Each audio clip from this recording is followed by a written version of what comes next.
Building an Application Security Program, Section 1, Application Security, Module 101. Why do we need AppSec? Part 2. Hi, I'm Shane in Sweden, and in this series of videos we're looking at how you go about building an application security program within your organization. Previously, we looked at why an organization might have reservations or objections to actually implementing such a program, and one of the main concerns obviously is the cost. In this video, we are going to examine the potential costs of not having an effective application security program. And we're going to start with some real-world specific examples where a corporation's application security program was not quite as good as it needed to be. And I think we'll be able to show that when you don't have a good AppSec program in place, then bad things can happen and the costs can be quite considerable. One type of cost that can occur is a direct financial cost. And this is about as direct cost as you can, an actual bank robbery, the notorious Bangladesh bank robbery. In February 2016, hackers used the SWIFT network to illegally transfer close to $1 billion from the Central Bank of Bangladesh. Luckily for the bank, not all these transfers were successful. Most were blocked. However, the bank robbers did manage to get away with stealing just over $100 million. And it's important to note that it was not the Bangladesh bank itself that blocked the other transfers. So that bill could have easily been $1 billion. So the Bangladesh bank was robbed. However, all companies are not banks or financial institutions, and any types of company it would be quite hard to rob in this way. But while this may be true, cybercrime can still end up being an enormous cost for other types of companies. So if we take, for example, the Marriott hotel chain, in 2018, Marriott started a security investigation after they had noticed a suspicious attempt to access one of their databases. They discovered that their network had been compromised at least as early as 2014. So in 2019, they discovered that they had in fact been breached for about 5 years. In fact, according to CSO magazine, a completely different attacker had also breached the network in 2015. Now, it's not known how the data breach originally occurred, but phishing would obviously be a prime candidate here. However, the intruders got into the network. The problem was exacerbated by bad application security with things like unencrypted data and poor storage of sensitive secrets. Sensitive customer data as a result of the breach was stolen, and that included credit card information and passport data. And 500 million customers were affected. Now, in a previous video, we had discussed the one objection to an application security program is that the board might say, we don't need an application security program since the company hasn't had any cybersecurity problems at all.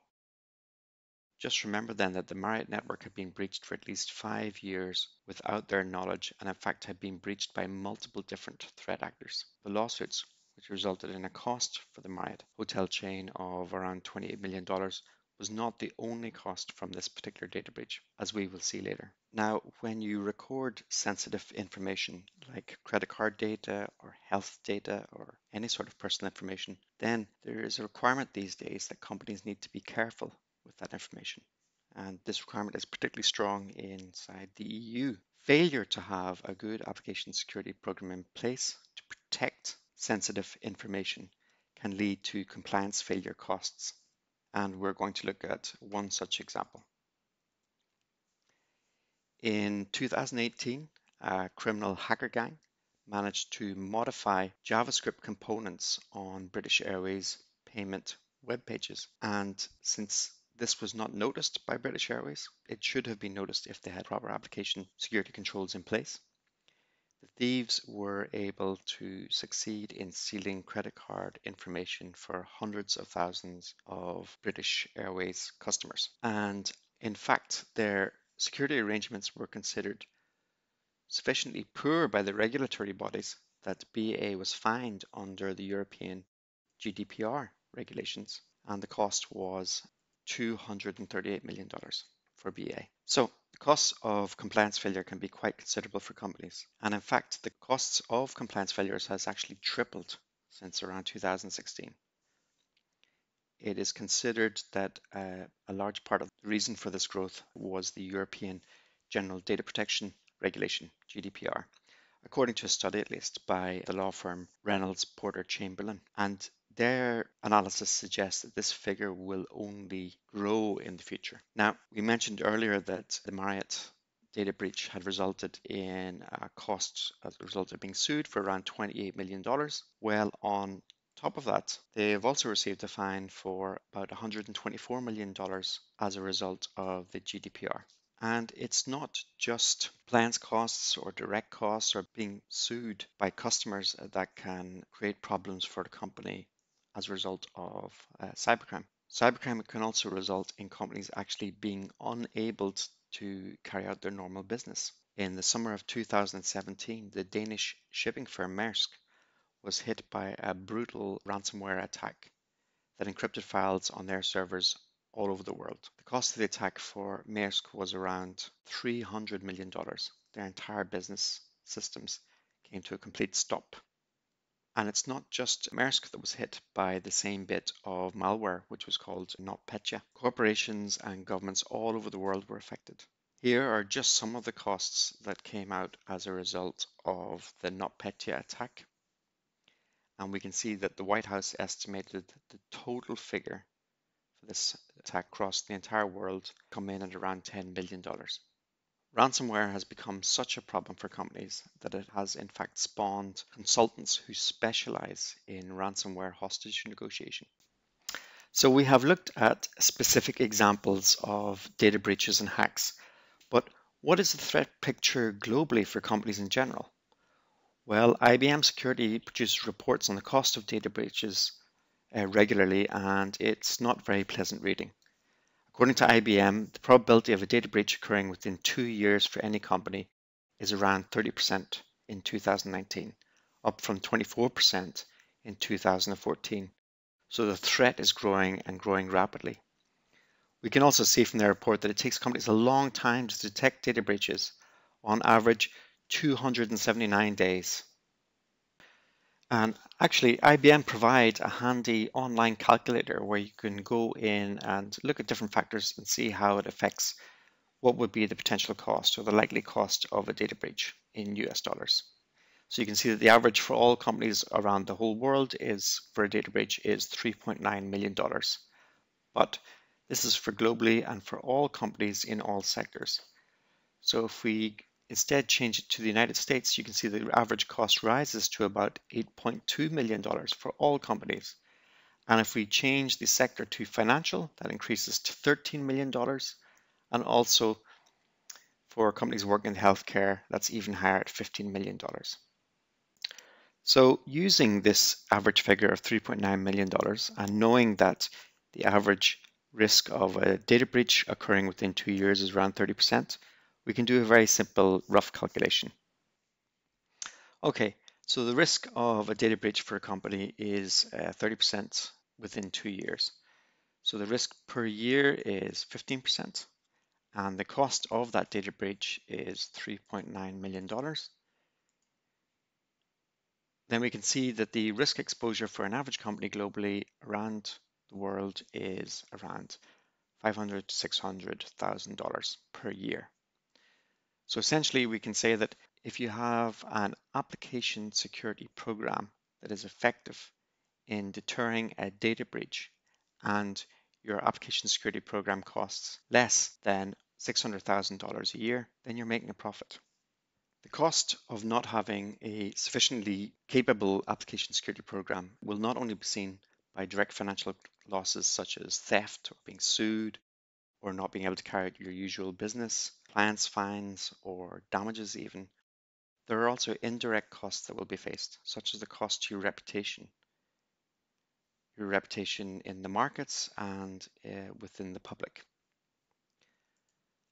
A good example of this type of loss of reputation is the Equifax company. Equifax is a credit scoring company which was used by many financial institutions. And if we look at the year 2017, Equifax had been using open source Apache Struts as its website framework for systems handling for credit disputes from customers. In February 2017, it became known to the Apache Foundation that there was a vulnerability in Struts. And early in March 2017, the Apache Foundation announced the vulnerability CVE 2017-5638, along with a patch. So very shortly after they discovered the vulnerability, Apache released a patch and a fix. Unfortunately, Equifax did not implement that patch until the 30th of July 2017, 146 days later. And one day after they discovered that the hackers had used the same vulnerability, CVE 2017-5638, to breach their systems and steal all their data. So in February, it was discovered. In March, a patch was released. Equifax got around to implementing that patch in July after they had been hacked. And in September, Equifax announced the data breach to the public. And shortly afterwards, their share price fell by around 40%. Now, the loss of reputation is not only an important factor in just the markets. AppSec is an important issue with customers. And in a survey conducted by OnePoll in 2014 from over 2,000 respondents, they discovered that customers were not at all likely or not very likely to do business with an organization that had suffered a data breach, including credit or debit card details. And actually, in the study, they discovered that for women, the proportion expressing this view was much higher than men. 91% of women would not do business with a company that had lost credit card information. And they also found that this view was not just about credit card details. Other types of data breach or data loss were also considered serious problems for customers. So for example, if a company lost your home address information, 83% of customers would not use that brand anymore. And there were also problems if companies lost telephone number information or even email address.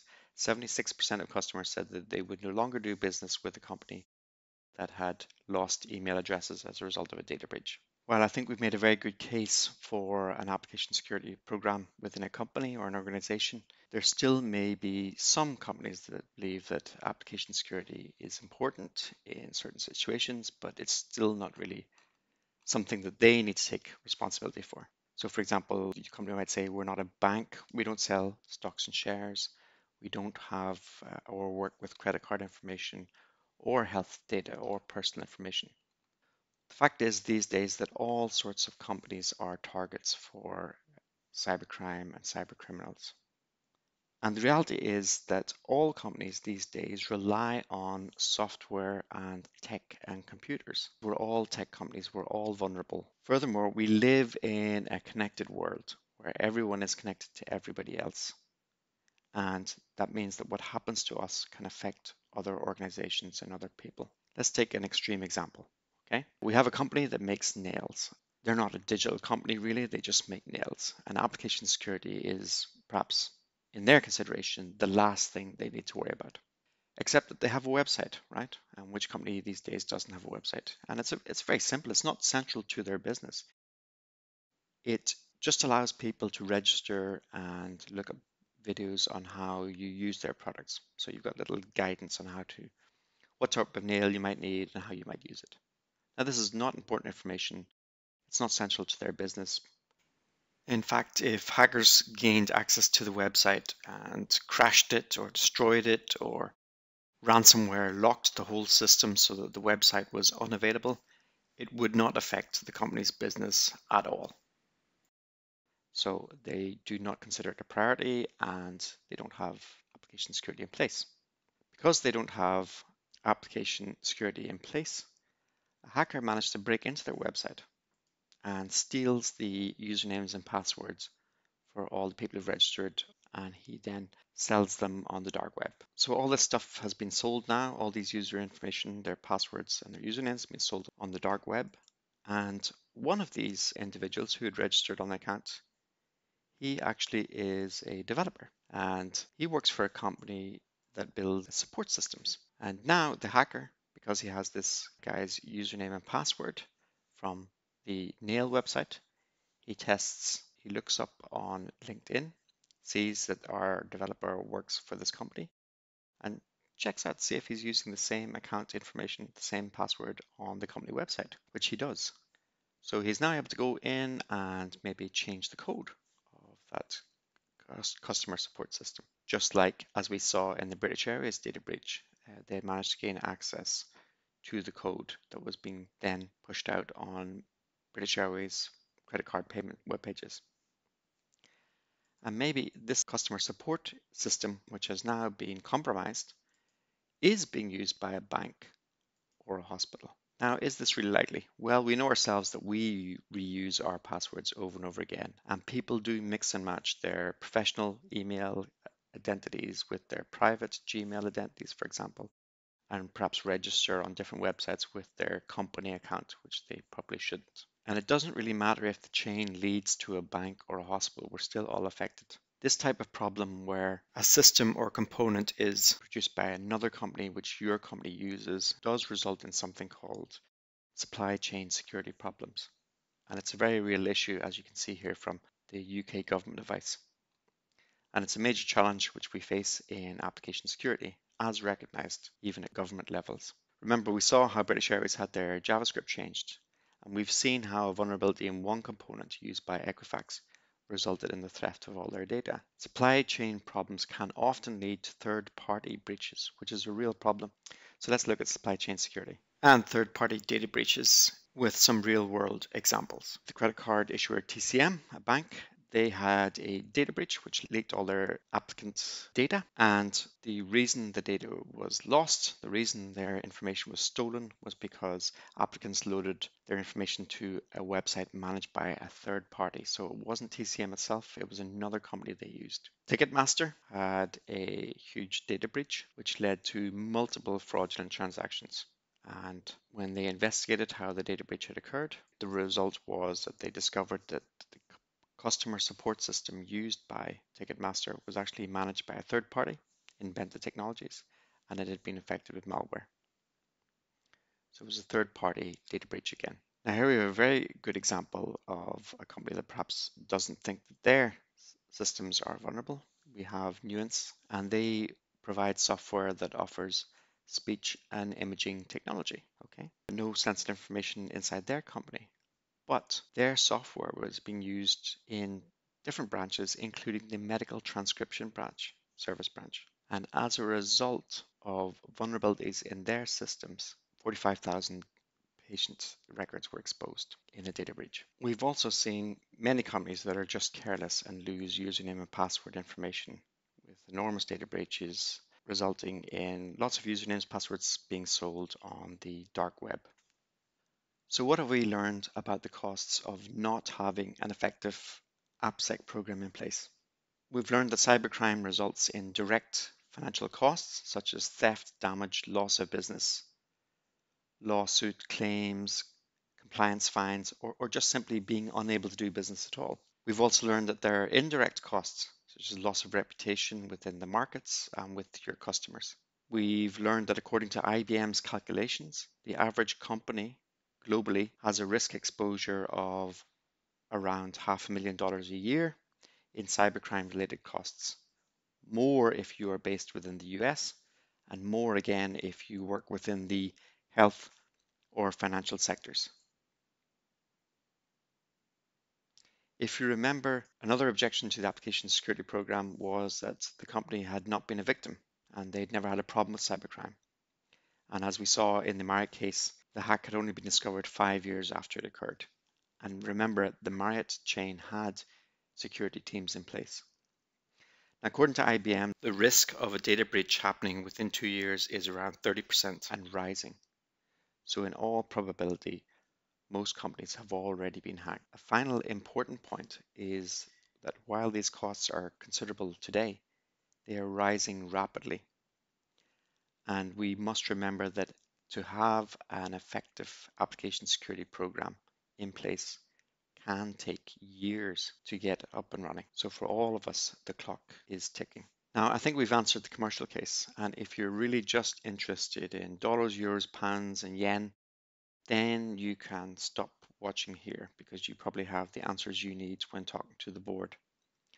But there is one more cost that we would like to look at that is important in terms of cybercrime, and that is the cost to society. So in the rest of this video, we're just going to take a quick look at how cybercrime affects us all. So what is the cost to society from cybercrime? Well, a report from Semantic a few years back stated that cybercrime had now overtaken the drug trade in terms of criminal profits. This result is disputed, but it's certainly significant since cybercrime costs are continuously rising. The media is constantly these days filled with horror stories about cybercrime becoming the major threat that society will be facing. And also, organized crime is, of course, moving into this new profitable area of crime. And Interpol certainly seems to take the threat seriously. Nowadays, it regularly produces its report on internet organized crime threat assessments. But what is the cost society? Well, as we have seen, there are economic costs, which we as customers will, of course, end up paying. We saw from the IBM results that the percentage chance of a data breach within 2 years for a company was 30% in 2019, and that this was up from 23% chance in 2014. We also saw that the average cost of a data breach was around $4 million, so that every company had a risk exposure every year of around $500,000 in cybercrime costs. You maybe as a child saw the old Western films like The Magnificent Seven, where the Mexican bandits turn up every year to collect from the poor villagers. Or perhaps you're more arty and adult and prefer the Kurosawa's Seven Samurai version. This is unfortunately our reality these days, with companies being taxed every year with large amounts of cash, which goes directly into criminal hands. This level of criminal activity affects us all. And in fact, a recent Gallup poll showed that nearly a quarter of American citizens have actually been cybercrime victims. The consequences on individuals and small companies can actually be quite severe. And where does the money that ends up in criminal hands, where does it go and what is it used for? Well, part of it, unfortunately, is used for corruption. The EU has examined where money goes and how it's used in terms of corruption. And their report shows that criminals use the cash they gain to facilitate other crimes. So it ends up being used to facilitate crimes such as prostitution, human trafficking, drug smuggling, resulting in ordinary citizens being victims of drug-related crime, vulnerable persons being trafficked and exploited.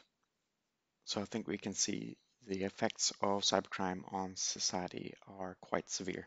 Okay, so we've seen that cybercrime is a cost to us commercially, it's a cost to companies, it's a cost to individuals, and it even affects society as a whole.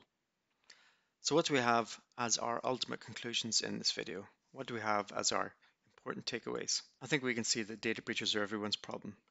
It's a commercial problem, certainly, but it's also a problem for individuals and society as a whole. Every company is vulnerable. Every company these days is a tech software company, and even companies that aren't working with sensitive data or financial information themselves are often part of a supply chain to other companies that are, or else that they're connected in some way. And as a result, each company has a responsibility to make sure that they are not part of some cyber kill chain. As a result of this, I believe that all companies have responsibility to enact a suitable and appropriate AppSec program within their own organization.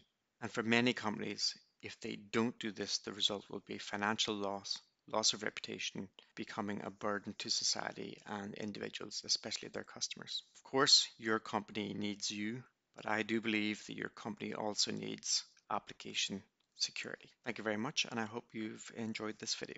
I hope to see you all in the next module of this course.